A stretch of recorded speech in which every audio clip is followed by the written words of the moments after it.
இது ஃபர்ஸ்ட் மலேசியாவின் செய்திகள் உங்களுக்காக.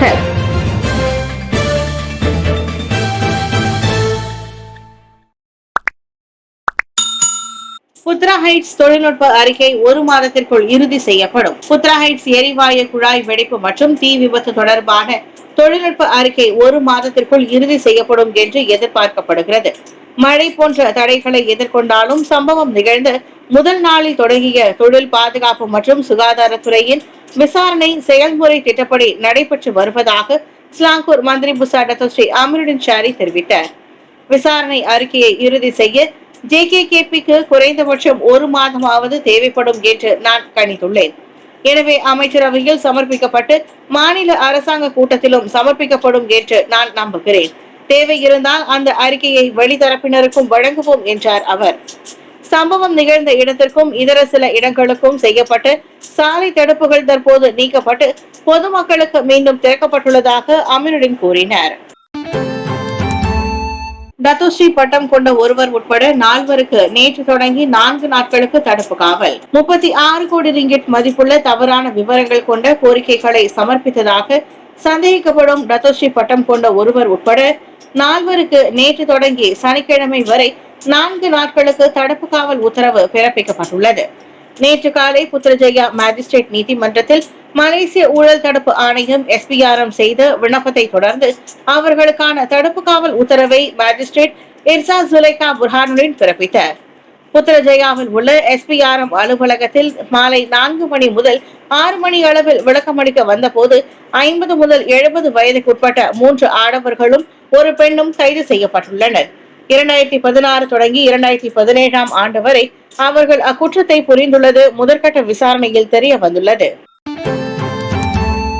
சீன உணவகத்தில் ஏற்பட்ட தீ விபத்தில் 22 பேர் பலி. வடகிழக்கு சீனாவில் உள்ள ஒரு உணவகத்தில் நிகழ்ந்த தீ விபத்தில் குறைந்தது 22 பேர் கொல்லப்பட்டனர். மேலும் 3 காயமடைந்ததாக சின்ஹுவா செய்தி நிறுவனம் தெரிவித்துள்ளது. தீ விபத்துக்கான காரணத்தை குறிப்பிடாத சின்ஹுவா இச்சம்பவத்தில் பாதிக்கப்பட்டவர்களுக்கு உதவ சீன அதிபர் ஷி ஜின்பிங் உத்தரவிட்டதாக கூறியது. தீ விபத்துக்கான காரணத்தை விசாரித்து அதற்கு காரணமானவர்கள் மீது நடவடிக்கை எடுக்குமாறும் அவர் அதிகாரிகளுக்கு உத்தரவிட்டுள்ளார். லியோயாங் நகரில் உள்ள ஒரு குடியிருப்பு பகுதியில் அமைந்துள்ள உணவகத்தில் அந்நாட்டின் உள்ளூர் நேரப்படி பிற்பகல் மணி 12:25க்கு தீ விபத்து ஏற்பட்டது. சம்பவம் குறித்து தகவல் கிடைத்தவுடன் 85 தீயணைப்பு வீரர்கள் மற்றும் 22 தீயணைப்பு வாகனங்கள் சம்பவ இடத்திற்கு அனுப்பப்பட்டன.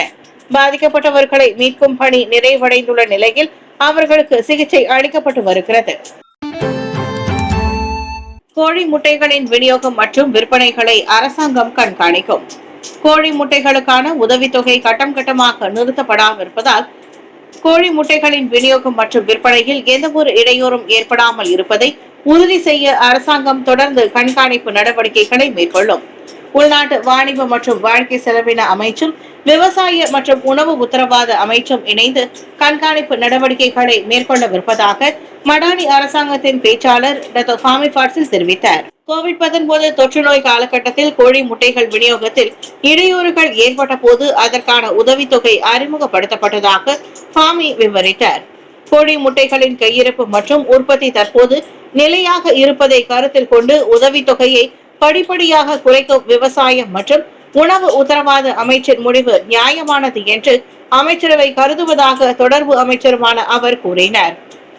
ஆகஸ்ட் 1ஆம் தேதி தொடங்கி முட்டைகளுக்கான உதவித்தொகை முற்றாக நிறுத்தப்படுவதற்கு முன்னர் ஒரு முட்டைக்கு அரசாங்கம் வழங்கி வந்த 10 சென்ட் உதவித்தொகை இன்று தொடங்கி 5 சென்ட்டுக்கு குறைக்கப்படும்.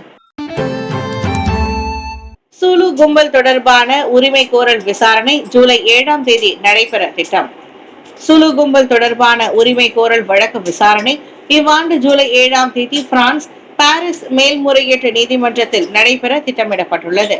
அவ்விசாரணையில் மலேசியாவிற்கு எதிராக விதிக்கப்பட்ட நடுவர் மன்ற தீர்ப்பின் செல்லுபடி தன்மை மற்றும் தொடர்புடைய பல்வேறு சட்ட அம்சங்களை பிரான்ஸ் நீதித்துறை ஆராயும் என்று சட்டம் மற்றும் கழக சீர்திருத்தத்திற்கான பிரதமர் துறை அமைச்சர் Dato Sri Azalina Ottoman side தெரிவித்தார். முதற்கட்ட தீர்ப்பின் அங்கீகாரத்தை பிரான்ஸ் நீதிமன்றம் ரத்து செய்தது.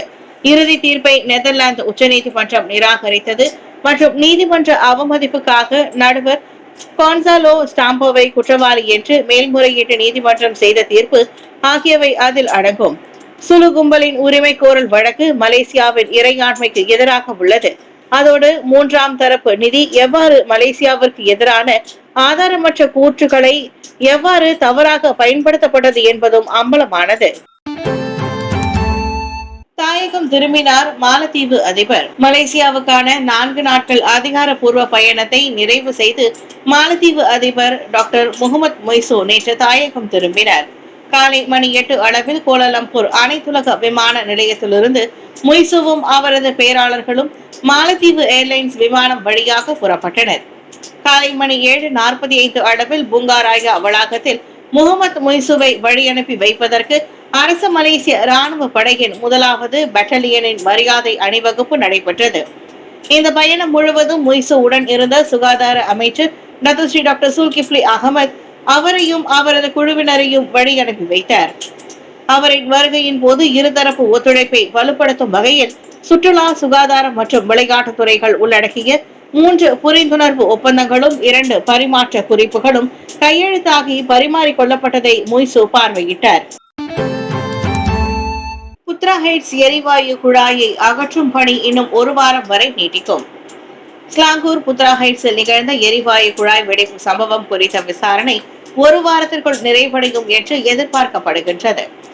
பாதிக்கப்பட்ட குழாயின் 16 மீட்டர் பகுதி இதுவரை அகற்றப்பட்டிருக்கும் நிலையில் மீதமுள்ள 4 முதல் 5 மீட்டர் வரையிலான குழாயை விசாரணை குழு கூடிய விரைவில் அகற்றும் என்று ஸ்லாங்கூர் மாநில போலீஸ் தலைவர் டாக்டர் ஹுசேன் உமர் கான் கூறினார். குழாய் வெடிப்பு சம்பவம் குறித்த விசாரணை இன்னும் 1 வாரத்திற்குள் நிறைவடையும் என்று நான் நம்புகிறேன். கடைசி பாகத்தை அகற்ற வேண்டும். எனவே சம்பவ இடத்திற்கான விசாரணையை இன்னும் 1 வாரத்திற்குள் JKKP நிறைவு செய்துவிடும். மாதிரியை ஆய்வகத்திற்கு அனுப்பி ஆய்வு செய்ய வேண்டும். அதனை ஆய்வு செய்ய சிறுமின் உதவி தேவைப்படும். அதோடு வெடிப்பு ஏற்பட்டதற்கான காரணம் முடிவுக்கு கொண்டு வர இன்னும் பல ஆய்வுகள் மேற்கொள்ளப்பட வேண்டும் என்று அவர் கூறினார். குழாய்கள் அனைத்தும் முழுமையாக அகற்றப்பட்ட பிறகு மறுசீரமைப்பு பணிகளுக்காக சம்பவம் நிகழ்ந்த பகுதி பெட்ரோலஸிடம் ஒப்படைக்கப்படும் என்று டாக்டர் ஹுசைன் கூறினார். உணவகத்தில் கொதிக்க கொதிக்க சுடுநீர் கொட்டி சிறுவன் படுகாயம், நீதி கேட்கும் குடும்பத்தார். பினாங்கு புக்கெட் மேதாஜாம் ஜாலான் மாச்சோங் புபாக்கில் இரவு உணவு உண்ண சென்ற ஒரு குடும்பத்தின் மகிழ்ச்சி பெரும் துன்பத்தில் முடிந்துள்ளது. கடந்த ஏப்ரல் 16ஆம் தேதி அணி 368 உணவகத்தில் சித்தார்த்தன் சசிபாலன் எனும் 9 வயது சிறுவன் மீது உணவக பணியாளரான சீன ஆடவர் கொதிநீரை கொட்டிய சம்பவம் பெரும் பரபரப்பை ஏற்படுத்திய நிலையில் அதில் அச்சிறுவனின் முகம், கழுத்து மற்றும் உடலில் மோசமான தீப்புண் காயங்கள் ஏற்பட்டன. உடனடியாக புக்கெட் மேதாஜாம் மருத்துவமனைக்கு கொண்டு செல்லப்பட்ட அச்சிறுவன் காயங்கள் மிகவும் மோசமாக இருந்ததால் பின்னர் உடனடி தோல் அறுவை சிகிச்சைக்காக பினாங்கு பெரிய மருத்துவமனைக்கு மாற்றப்பட்டான். இதனிடையே இது ஒரு விபத்தல்ல, கடுமையான கவனக்குறைவாகும். தேவையில்லாமல் உடல் ரீதியாகவும் மன ரீதியாகவும் அப்பாவி சிறுவன் பாதிக்கப்பட்டு அவதிப்படுகிறான். இதுபோல் பெற்றோர் பிள்ளைகள் படும் கஷ்டத்தை எந்த ஒரு பெற்றோரும் அனுபவிக்க கூடாது. தங்கள் பிள்ளைக்கு நேர்ந்த துன்பத்திற்கு நீதி வேண்டும் என சித்தார்த்தன் பெற்றோரும் குடும்பத்தாரும் வலியுறுத்தி உள்ளனர். தொழிலாளர்களின் வாழ்க்கை தரத்தை உயர்த்த பாடுபடுவோம். விக்னேஸ்வரன். உலகம் எங்கும் தொழிலாளர்களின் உழைப்புக்கும் அர்ப்பணிப்புக்கும் மதிப்பளித்து கொண்டாடப்படும் தொழிலாளர் தினத்தை முன்னிட்டு அனைத்து தொழிலாளர்களுக்கும் மாய்கா தேசிய தலைவர் தான் ஸ்ரீ SA விக்னேஸ்வரன் தொழிலாளர் தின நல்வாழ்த்துக்களை தெரிவித்துக் கொண்டுள்ளார். நாட்டில் உள்ள தொழிலாளர் சமூகத்தின், குறிப்பாக இந்திய சமுதாய தொழிலாளர்களின் நலன்களை மாய்கா அரசாங்கத்தின் உதவியோடு தொடர்ந்து பாதுகாக்கும். அவர்களின் வாழ்க்கை தரத்தை உயர்த்தவும் அவர்கள் எதிர்நோக்கும் பிரச்சனைகளை தீர்த்து வைக்கவும் மாய்கா தொடர்ந்து பாடுபடும் என இந்த நாளை கொண்டாடப்படும் தொழிலாளர் தினத்தை முன்னிட்டு வழங்கிய செய்தியில் விக்னேஸ்வரன் உறுதியளித்துள்ளார். இந்த நாட்டின் வளர்ச்சிக்கும் முன்னேற்றத்திற்கும் நமது மூதாதையர்கள் சாதாரண தொழிலாளர்களாக ரப்பர் தோட்டங்களிலும் இதர துறைகளிலும் வழங்கிய உழைப்புதான் அவர்களின் முன்னேற்றத்திற்கும் நாட்டின் வளர்ச்சிக்கும் அடிப்படை காரணமாக இருந்துள்ளது என்பதை நாம் மறந்துவிட முடியாது என்பதையும் விக்னேஸ்வரன் சுட்டிக்காட்டினார். யார் என்ன வேண்டுமென்றாலும் பேசட்டும், ஒற்றுமையாக இருந்தால் இந்துக்களை யாராலும் அசைக்க முடியாது. சிவகுமார். இந்து சமயத்தை காப்பதில் இந்துக்கள் அனைவரும் ஒன்றிணைந்து ஒற்றுமையாக செயல்பட வேண்டும் என மஹிமா தலைவர் டாக்டர் சிவகுமார் கேட்டுக் கொண்டுள்ளார். இந்து சமயம் பழமையானது என்பதோடு அதன் தொன்மை, தத்துவம் மற்றும் போதனைகளை யாரும் சீர்குலைத்துவிட முடியாது என பினாங்கு நிபோங் திபாலில் திறக்கப்பட்ட இஸ்கான் ஆலய நிகழ்ச்சியில் சிறப்பு விருந்தினராக கலந்து கொண்டு உரையாற்றிய போது டிஎஸ்கே குழுமத்தின் தலைவருமான சிவகுமார் வலியுறுத்தினர்.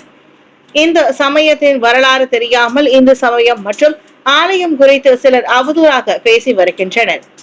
கோவில் ஹராம் என்ற வார்த்தையை சிலர் தொடர்ந்து பேசி இந்துக்களின் மனதை புண்படுத்துகின்றனர்.